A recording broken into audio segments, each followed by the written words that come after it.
This is Melynda from Eight Bells, and you're listening to the Brutally Delicious podcast.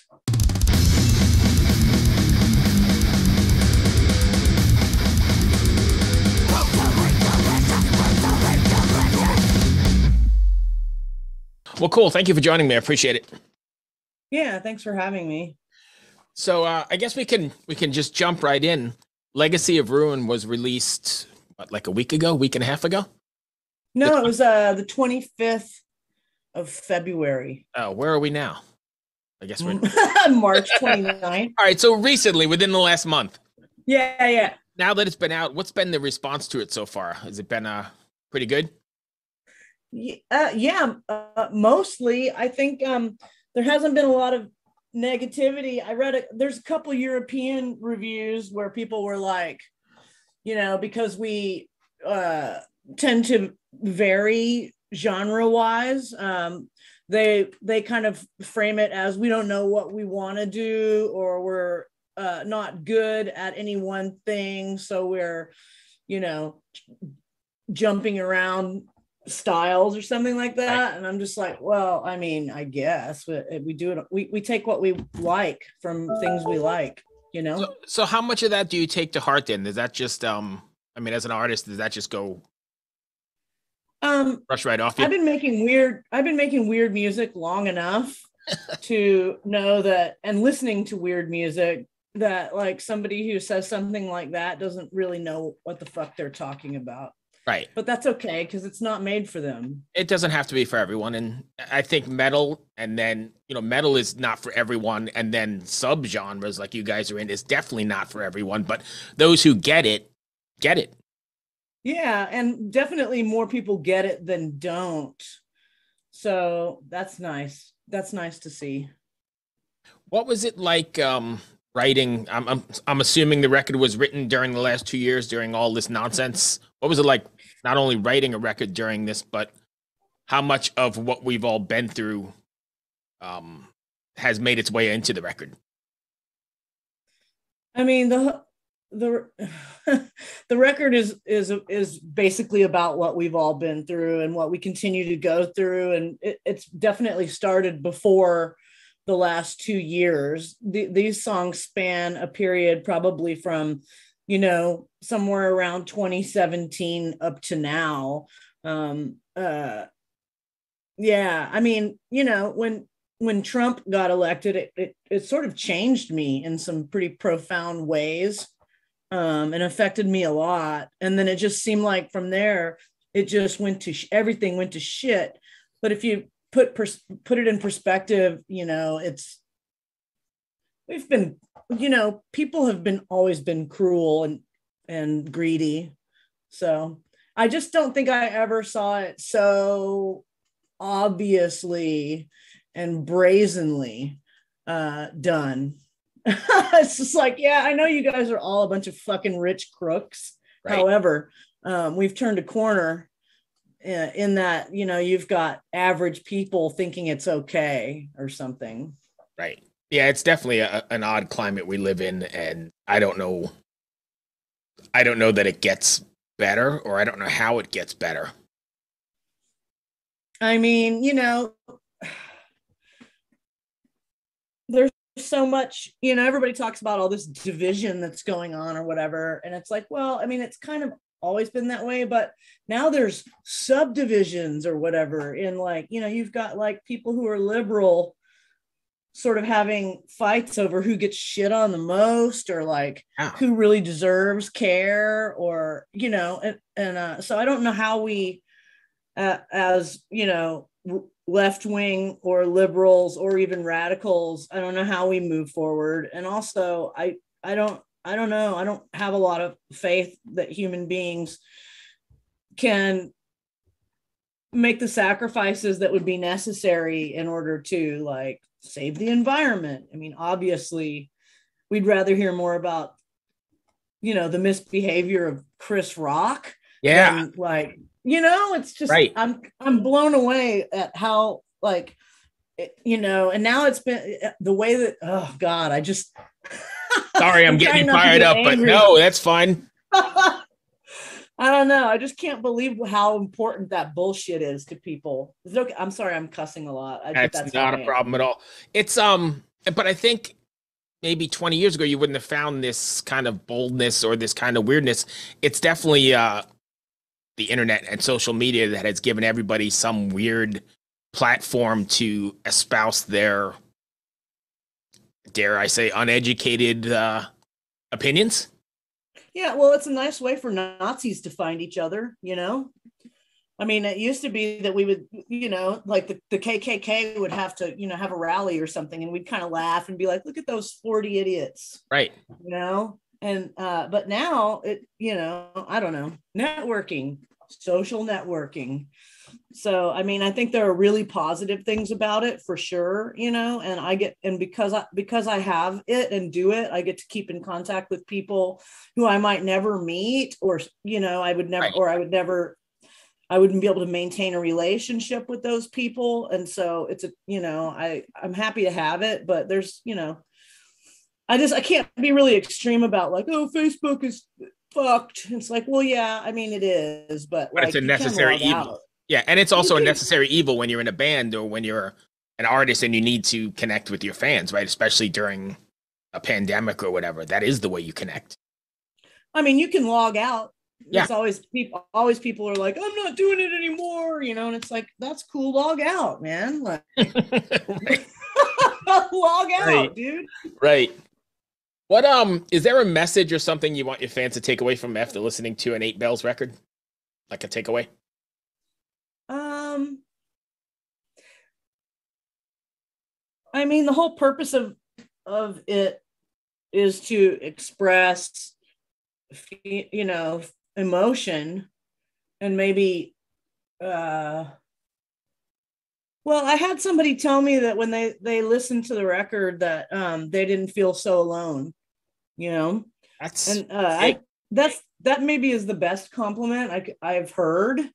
And it wasn't a reviewer. It was, it was a person, a peer who listened to it and said that that's how it made them feel. And I think that's kind of what it is. It's like calling out into the world, like, you know, here's how we feel. How do you feel? Like Peter Frampton, do you feel what we do? Right. But that's got to be humbling and overwhelming at some point too. Like thinking the the shit you went through to write this song and put into this song is connecting with somebody across the world in ways you probably didn't ever even expect, right? Because in the end, Yeah. it's cathartic for you before it becomes Well, a song, right? I'm sure that they have, like we have common things that we've experienced over the last few years, like us and or like me and everyone. But then also that they can put their own whatever personal thing maybe that they have that I don't know about, and they can feel some kind of comfort or to not be alone, Right. or oh, I can feel angry and I can feel sad and I can feel a tiny bit of hope, like, I think I just totally rambled, but Oh no. uh I like knowing that somebody could take it and put it onto their own situation and have it fit or feel familiar in some way. Right. Are you planning on taking Eight Bells on the road at all? Is that a thing? I mean, we'd like to.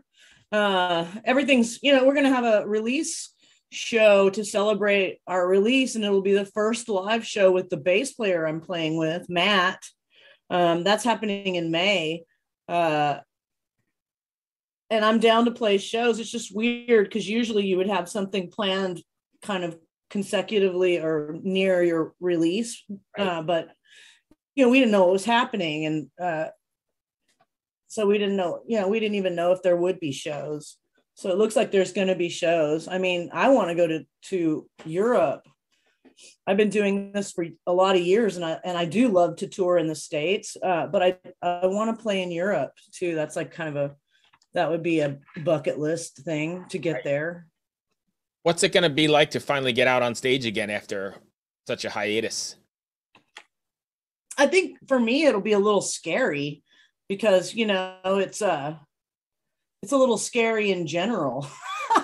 And then if you lose, you don't have practice, they what do they call it? Stage legs? I don't know. Yeah. Performance is a completely different thing than practice or recording or live performances. Kind of like, you get one chance, but it's also pretty cool because in some ways, if you have a moment where like maybe you fuck up or something, it's so quick that it's also pretty immediately forgotten, unlike a recording where you can hear it again and again. Forever, right. I also think that the crowd is going to be probably more forgiving, and there's probably going to be way more or much more of an energy exchange, right? Because they're going to be just as excited, or if not more excited, to be there than you are. Well, I've been to a few shows now, and people seem in general to be very happy to be out and to be running into each other and stuff. And I definitely was way overstimulated and hi, like. So I think that's true, but like Portland also has a really supportive music scene. It's just, I don't know. I've never been anywhere quite so welcoming, I don't think. That's good. So there are a lot of venues and a lot of places to, and I imagine there's all kinds of music coming from there, right?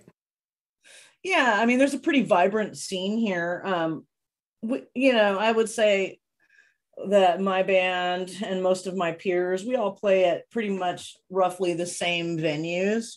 There are lots of venues, but I would say there's a handful that we would play regularly. Our next show is going to be in an art space that's called Azoth, that's kind of out of the way and really cool inside and feels more like it doesn't feel like an anonymous bar, it definitely has its own vibe and atmosphere. And I really enjoy that place, and it'll be our first time playing there. So I'm excited about that.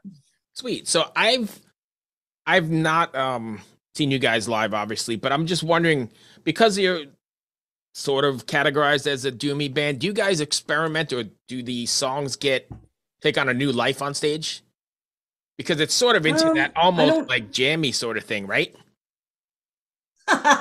It's less jammy than you think. I would like to have that kind of freedom, I suppose, but no, we don't.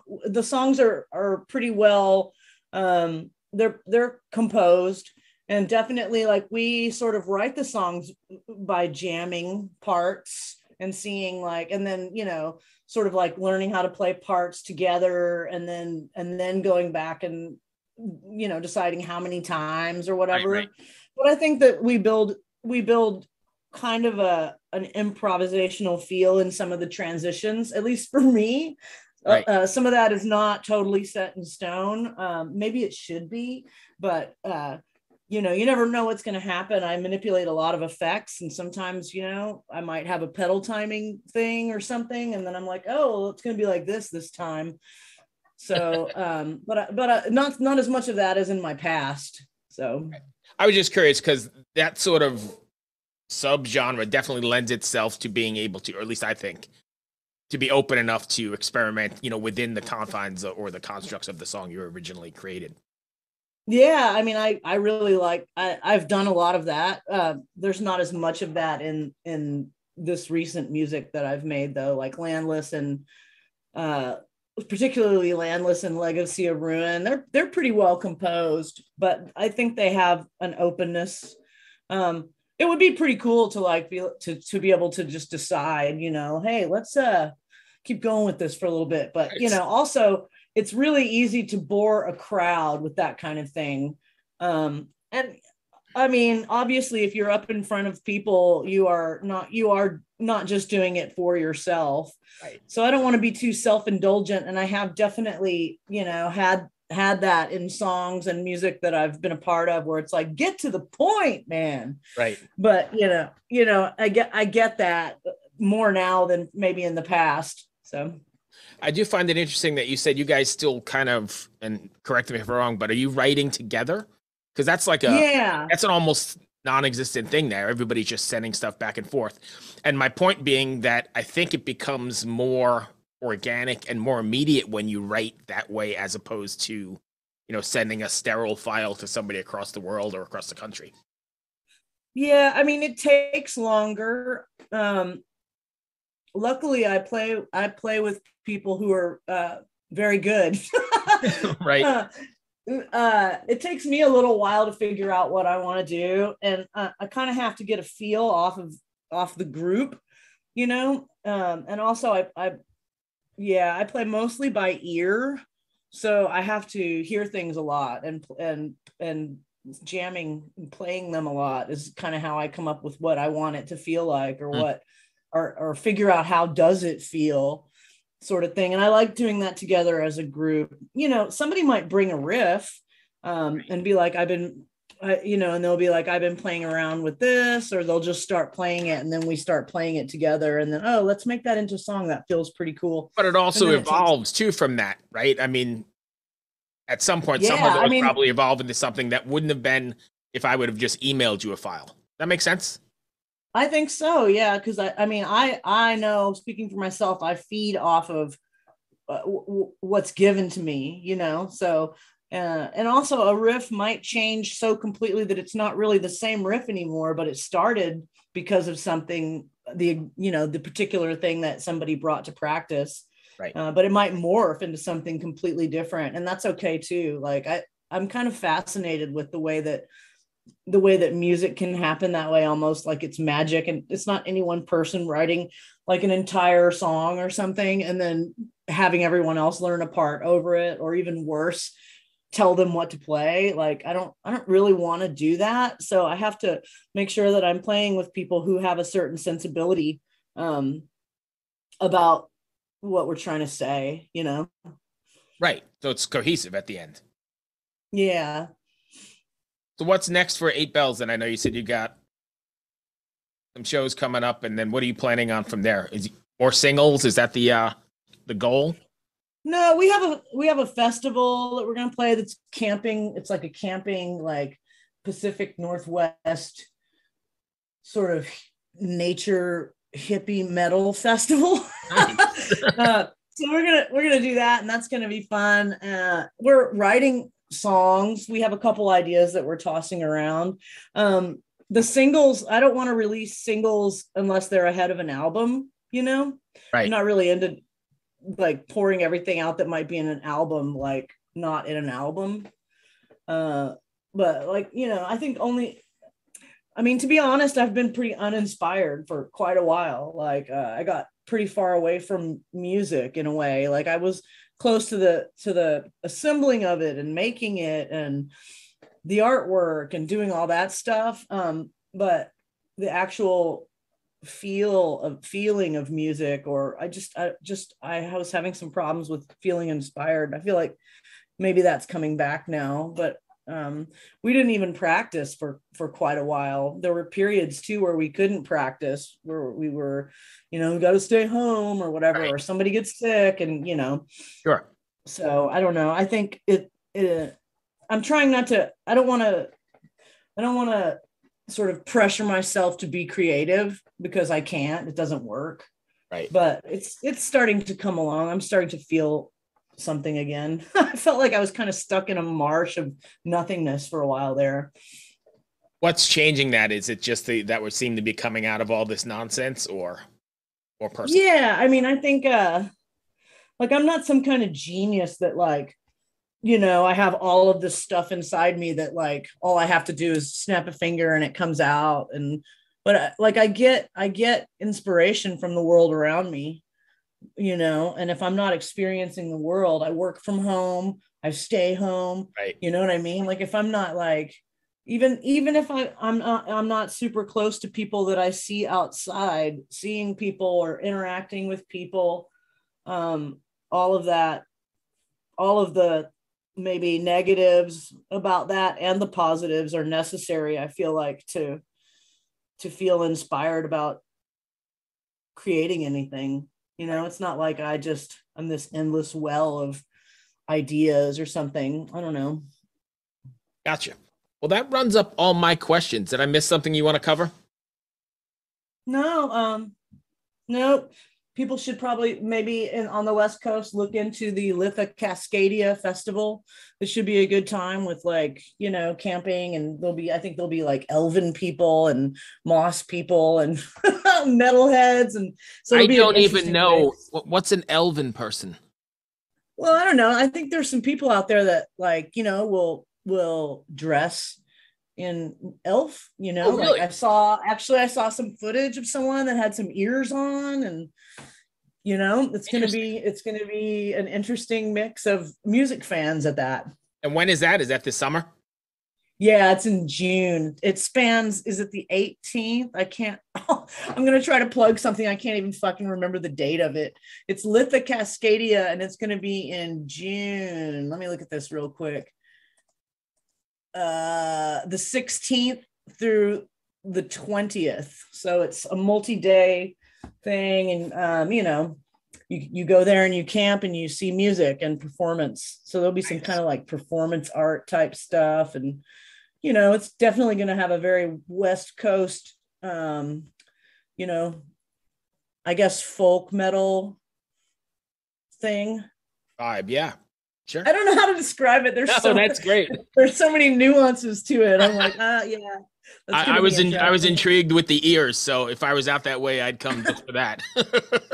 Yeah, well, I was looking at footage of just different footage of past ones, and I'm like, oh, look, there's some people that are doing some kind of performance art with like, and they have an entire suit made of moss, like an entire bodysuit that's moss and stuff like that. And so it's interesting, and it doesn't really have a cosplay vibe, thankfully, but it definitely, I don't know. I guess I don't have anything else that I could say about it. I'm intrigued and interested. Yeah, And I mean, should be I'm not fun. making fun of it at all. I'm intrigued as well. I never. Yeah, I mean, Interesting. I'll email you some pictures, and you'll be like, "Oh my god, that's so Yes. great." I'm There's a interested in that creek. stuff. I guess people swim in the creek, and I'm like, "Oh no, is it going to be naked?" This is not going to be my jam, No, and I One know of my this is going to bandmates. sound really weird to you, but I'm always intrigued, and I don't want to be one, but I'm always intrigued by the people that dress as furries.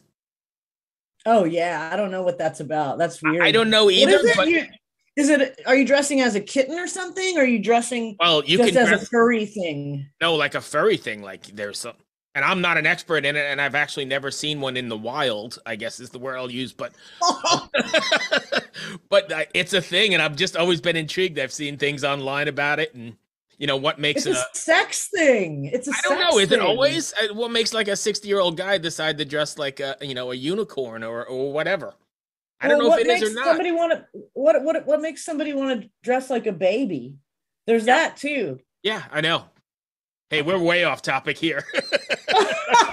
I, I mean, I'll talk about anything, but yeah. That's pretty great. But yeah, so that's interesting. You intrigued me with the ears because I'm always interested in those sort of.